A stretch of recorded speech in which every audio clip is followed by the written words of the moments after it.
नमस्कार। सी online classes में एक बार फिर से आपका स्वागत है। और इंडियन हिस्ट्री में हम साउथ इंडियन हिस्ट्री पढ़ रहे थे और साउथ इंडियन हिस्ट्री में हम राष्ट्रकूट वंश के बारे में पढ़ रहे थे। और अभी तक हमने राष्ट्रकूट वंश में जो जितने महान शासक हुए उनके बारे में पढ़ा। और आज हम पढ़ेंगे राष्ट्रकूटों की शासन व्यवस्था, वहाँ की धार्मिक व्यवस्था, वहाँ की जो नौकरशाह थे उनका जीवन किस तरह से चलता था या उनके पास कितनी अथॉरिटी थी, ये सारी चीज़ें। तो दोस्तों, सबसे पहले देखेंगे धार्मिक उदारता। राष्ट्रकूट शासकों ने जो ब्राह्मण और जैन धर्म था उसको संरक्षण दिया। ब्राह्मण धर्म का सर्वाधिक प्रचलित धर्म था इनके समय पे। प्रारंभिक राष्ट्रकूट शासक ब्राह्मण धर्म के अनुयायी थे और विष्णु और शिव की उपासना करते थे। तो जो राष्ट्रकूट शासक थे वो ब्राह्मण धर्म का पालन करते थे। ब्राह्मण धर्म के अंतर्गत वैष्णव और शैव शाखा को मानने वाले थे। राष्ट्रकूट शासक अपनी शासकीय मुद्राओं पर गरुड़, शिव और विष्णु के आयुधों का प्रयोग करते थे। ब्राह्मण धर्म की तुलना में जैन धर्म का अधिक प्रचार प्रसार बाद के समय में हुआ। इससे राजकीय संरक्षण भी प्राप्त हुआ। राष्ट्रकूट शासक अमोद वर्ष ने जैन धर्म का सर्वाधिक प्रचार किया। उसके शासनकाल में सबसे ज्यादा विकास हुआ। अमोद वर्ष के गुरु जिनसेन थे, जिन्होंने आदि पुराण की रचना की थी। युवराज कृष्ण का अध्यापक गुरुभद्र प्रसिद्ध जैनाचार्य था और गंग शासक वेंकट का या उसके पुत्र लोकादित्य जैन धर्म के अनुयायी थे। राष्ट्रकूटों के प्रसिद्ध सेनापति विजय नरसिंह भी जैन धर्म के अनुयायी थे। तो जैसे कि दिख रहा है कि इनके शासन के बहुत सारे बड़े लोग, राजा भी, तो ये लोग जैन धर्म से जुड़े हुए थे। जबकि प्रारंभिक राष्ट्रकूट शासक शैव और वैष्णव थे। एलोरा और एलिफेंटा की गुफाओं का निर्माण राष्ट्रकूटों के समय में हुआ था। एलोरा में 34 शैलकृत गुफाएं हैं, जिनमें से 1 से 12 तक बौद्ध हैं, 13 से 29 तक हिंदू हैं और 30 से 34 तक जैन गुफाएं हैं। तो इससे देख सकते हैं हम कि यहाँ पे जो जितने भी भारत में उस समय प्रचलित धर्म थे, सभी धर्मों को संरक्षण प्राप्त था।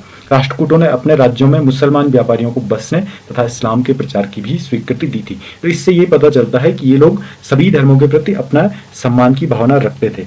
कला और साहित्य की जहां तक बात है तो राष्ट्रकूट नरेश कला और साहित्य के भी संरक्षक थे। उनके दरबार में केवल राजशेखर जैसे संस्कृत के विद्वान थे, वरन ऐसे भी साहित्यकार थे जो प्राकृतिक और अपभ्रंश भी लिखते थे। तो प्राकृतिक और अपभ्रंश से संबंधित जो साहित्यकार थे वो भी इनके शासनकाल में थे। आधुनिक भारतीय भाषाओं की उत्पत्ति प्राकृत और अपभ्रंश से हुई है। अपभ्रंश के महान कवि स्वयंभू और उनका पुत्र जो था वो संभवतः राष्ट्रकूट दरबार में रहते थे। कहा जाता है कि 9वीं सदी में राष्ट्रकूट नरेश अमोदवर्ष ने कन्नड़ में काव्य शास्त्र पर प्रथम पुस्तक लिखी थी। राजनीतिक संगठन। इन साम्राज्यों का प्रशासन उत्तर में गुप्त और हर्ष तथा दक्कन में चालुक्यों के प्रशासन के आधार पर व्यवस्थित था। तो जिस तरह से गुप्तों और हर्ष के समय या फिर जो चालुक्य थे उनके शासन व्यवस्था थी, उसी तरह की शासन व्यवस्था थी। पहले की तरह सत्ता तथा सभी गतिविधियों का केंद्र सम्राट था। मतलब इनके शासनकाल में भी राजा सर्वोपरि था। वह प्रमुख शासक तथा संपूर्ण सेनाध्यक्ष भी होता था। न्याय का काम भी राजा के हाथ में होता था। राज दरबार न केवल राजनीतिक कार्यवाहियों बल्कि न्यायिक और सांस्कृतिक जीवन का भी केंद्र था। मतलब राज दरबार सिर्फ राजनीति से संबंधित नहीं था, न्याय के लिए भी लोग राज दरबार जाते थे और सांस्कृतिक जो गतिविधियां थी वो भी राज दरबार में होती थी। अरब लेखकों के अनुसार राष्ट्रकूट साम्राज्य में महिलाएं पर्दा नहीं करती थी। तो ये बहुत बड़ी बात है कि 7वीं, 8वीं, 9वीं सदी में जब राष्ट्रकूटों का शासन चल रहा था तो महिलाओं के लिए प्रथा की व्यवस्था नहीं थी। शासन तंत्र। शासन तंत्र राजतंत्रात्मक था, मतलब राजा पे आधारित था। राजा सर्वोच्च शक्तिमान था। ये पद आनुवंशिक था और शासन संचालन के लिए संपूर्ण राज्य को राष्ट्रों, विषयों, भुक्तियों, ग्रामों में विभाजित किया गया था। राष्ट्र, जिसे मंडल कहा जाता था, प्रशासन की सबसे बड़ी इकाई थी और प्रशासन की सबसे छोटी इकाई थी ग्राम। राष्ट्र के प्रधान को राष्ट्रपति या राष्ट्रकूट कहा जाता था तथा राष्ट्र 4 या 5 जिलों के बराबर होता था। ग्राम प्रशासन कैसा था? तो ग्राम जो था वो सबसे छोटी इकाई थी और ग्राम प्रशासन के सबसे बड़े अधिकारी को ग्रामकूट या ग्रामपति या गाउंड कहा जाता था। तो ये पूछा जा सकता है कि राष्ट्रकूट शासकों को इस समय गांव के मुखिया को क्या कहा जाता था? तो यहाँ पे ग्रामकूट भी कहते थे, ग्रामपति भी कहते थे और गाउंड भी कहते थे।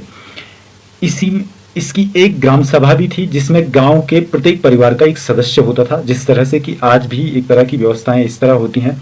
गांव के झगड़े का निपटारा करना इसका मुख्य कार्य था। जो गांव में विवाद होते थे उनको निपटना इनका मुख्य काम होता था। मुखिया पर यह भी जिम्मेदारी होती थी कि वो पैसे अथवा पदार्थों का जो राजकोष के लिए लगान वसूली होती थी तो उनको भी ये आदमी जो गांव का मुखिया होता था, गाउंड होता था, ग्रामपति होता था, तो वो पदार्थ या पैसे के रूप में लगान को वसूल करता था। और इसके साथ एक खजांची भी होता था जो लगान का हिसाब किताब रखकर मुखिया की सहायता करता था और उसे वेतन के रूप में कर मुक्त जमीन मिलती थी। कई बार मुखिया की सहायता गांव के बड़े बुजुर्ग भी करते थे जिन्हें ग्राम महाजन या ग्राम महतर कहा जाता था। तो मतलब जो गांव का मुखिया था उसकी सहायता करने वाले लोगों को, जो बड़े बुजुर्ग होते थे, उनको ग्राम महाजन या ग्राम महतर भी कहा जाता था। राजस्व प्रणाली क्या थी? आय का प्रमुख साधन था भूमि कर, जो भूमि की उपज पे कर लगता था वो। और नियमित करों में उद्रंग, उपारिक, शुल्क और विकर प्रमुख थे। उद्रंग या भाग कर उत्पादन का 1/4 होता था, मतलब 25% जो किसान उगा रहा है उसका अपना देगा राजा को भूमि कर के रूप में। मुद्रा प्रणाली विकसित थी। राष्ट्रकूट मुद्राओं में दम्य, सुवर्ण, ज्ञानतक और कंतजू और कसु का उल्लेख मिलता है। इसमें कलंजू, गंतव और कसु स्वर्ण मुद्राएं थी। और इनके समय पे एक और चीज आई कि जो कर अधिकारी था, कर को इकट्ठा करने वाला, वो वंशानुक्रमागत हो गया। इस युग की सबसे महत्वपूर्ण बात यह है कि यहाँ पे जो कर इकट्ठा करने वाले लोग थे वो वंशानुक्रमागत हो गए, जिन्हें नाग, गबुंड या देश ग्रामकूट कहते हैं। और इससे ये भी लगता है कि जो बाद में महाराष्ट्र में देशमुख और देश पांडव हुए वो यहीं से आगे बढ़ा है। दक्षिण में अधिकारियों तथा उत्तर भारत में छोटे सरदारों के विकास से समाज अथवा राजनीति पर बहुत प्रभाव पड़ा। इसकी वजह से जो राजनीति थी भारत की वो काफी हद तक बदल गई। राष्ट्रकूट साम्राज्य का पतन का मुख्य कारण है कि कृष्ण तृतीय जैसे सुयोग्य और प्रतापी शासक मान्यखेट के सिंहासन पर था। तब तक राष्ट्रकूटों की शक्ति बहुत अच्छी थी। उसके मरते ही राष्ट्रकूट शासन छिन्न भिन्न हो गया। कृष्ण तृतीय का उत्तराधिकारी था खोटिंग नृत्यवर्ष और उसके शासनकाल में मालवा के परमार राजा सियर हर्ष ने सन 974 ईस्वी में राष्ट्रकूट साम्राज्य पे आक्रमण किया और मान्यखेट को बुरी तरह से लूट लिया।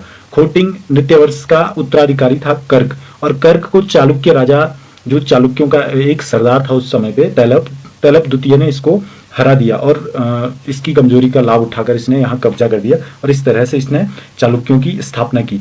और इसके बाद में दक्षिणापथ में जो चालुक्य वंश था उसका आधिपत्य स्थापित हो गया और यहाँ राष्ट्रकूटों के साम्राज्य का पतन हो गया। मतलब इसके बाद राष्ट्रकूटों का कोई एक बड़े साम्राज्य या किसी भी तरह के सामंत के तौर पे भी इतिहास नहीं मिलता है।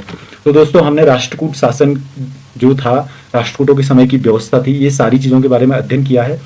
और अभी राष्ट्रकूट वंश का जो लेक्चर है ये खत्म हो गया है और इसके बाद हम चोलों पे पढ़ेंगे। तो दोस्तों, अगर आपको इस तरह के वीडियो देखने हैं तो हमारे चैनल को सब्सक्राइब जरूर करें। थैंक यू दोस्तों, जय हिंद।